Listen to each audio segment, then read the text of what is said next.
Every year, the San Francisco Yacht Club hosts the Great Schooner Race and Belvedere Classic Regatta for classic wooden boats. It's a race, but not everyone that comes out sees it that way.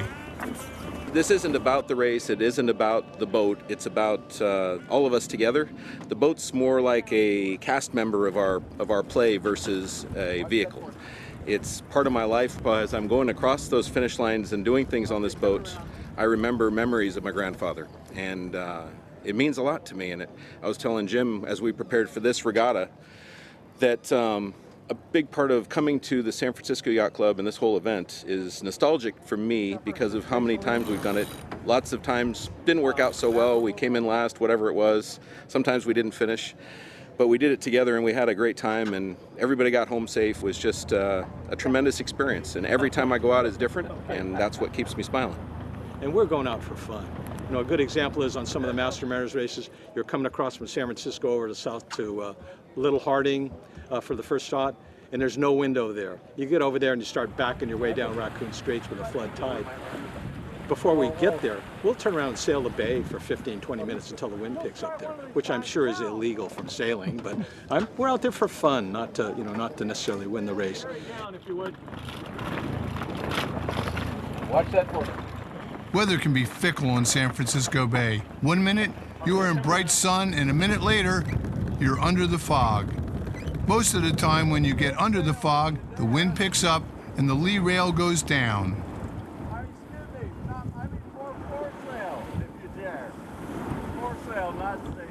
I think of it a lot like a freight train. You're not going to stop a train, and if someone's in your way, you're going to hit them unless you can change course. A train can't. They're stuck on the rails, but I can.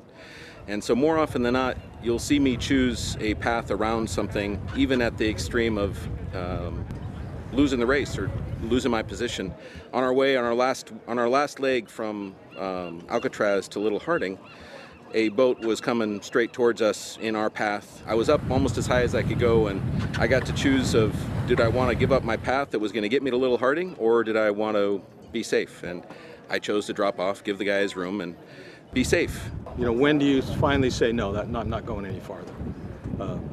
And I think that's part of racing or sailing, just being on the bay. When do you give the tanker the right of way?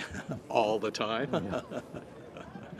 You know, people will kid me. We'll come across from Sausalito to San Francisco, and they'll say, why are you turning around and going back? And I said, see that tanker coming in? See where it's going to come in? We're not going to be there when it gets there.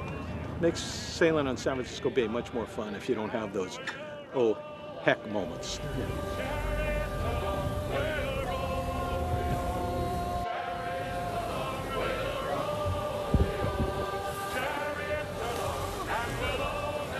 I didn't necessarily want to inherit this boat. If anyone would look at it, you'd go, what fool would take a wooden boat?